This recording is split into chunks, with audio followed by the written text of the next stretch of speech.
मी बोरवा या गावात राहतो. माझ्याकडे 5 एकर जमीन आहे. तसं बाबाच करतात शेती, पण बाबाची आता तब्येत बरी नसती, तर सर्वच शेतीचा जो काम आहे तो मीच करत असतो. तर 15 मेला मी माझा भुईमूग विकायला मार्केटमध्ये आणला होता व मार्केटमध्ये व्यापाराचा माल होता तो. तर माझा माल काही अंदर पडला व काही माल बाहेर पडला होता. पाण्याचं वातावरण अचानक तयार झाला. पाणीचा प्रभाव एवढा भारी होता की पुरा माल जो होता माझा 7 ते 8 क्विंटलपर्यंत तो वाहून गेला आणि काही माल राहिला होता तो पुरा पाण्यामध्ये भिजला. त्यानंतर व्यापारी साहेबांनी मला म्हटलं की आम्ही जो नुकसान झालेला आहे त्याची भरपाई आम्ही भावामध्ये काढून देऊ. पण ज्यावेळी हराशी झाली त्यावेळेस 4,000च्या वर माझ्या भुईमुगाला भाव भेटला नाही. तर मला तो नाईलाजानं ना विकता तो घरी घेऊन जायचा काम पडला. त्यानंतर मी जरा टेन्शनमध्ये होतो, कारण की माझ्यावर जरा कर्ज आहे. तो कर्ज मी कसा फेडावा आणि जो राहिलेला भुईमुग आहे तो मी कसा विकावा हा मला खूप मोठा प्रश्न पडला होता.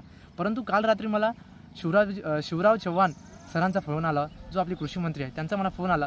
त्यांनी मला माझ्या तब्येतबद्दल विचारली, त्यांनी मला माझ्या परिवाराबद्दल विचारली. मी त्यांचा खूप आभारी आहे की त्यांनी मला एका छोट्याशा शेतकरीला त्यांनी फोन करून हे एवढं सारं काही विचारलं आणि त्यांनी मला हे आश्वासन दिले, जो तुझा भुईमुग पाण्यामध्ये गेलेला आहे त्याची तुला भरपाई मिळेल आणि तुला आर्थिक काही मदतही आम्ही करून देऊ.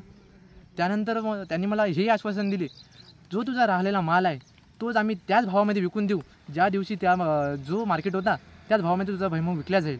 हे त्यांनी मला आश्वासन दिले व त्यांनी मला हे सर्व काही बोलून मला विचारून घेतले. याबद्दल मी त्यांचे धन्यवाद करतो.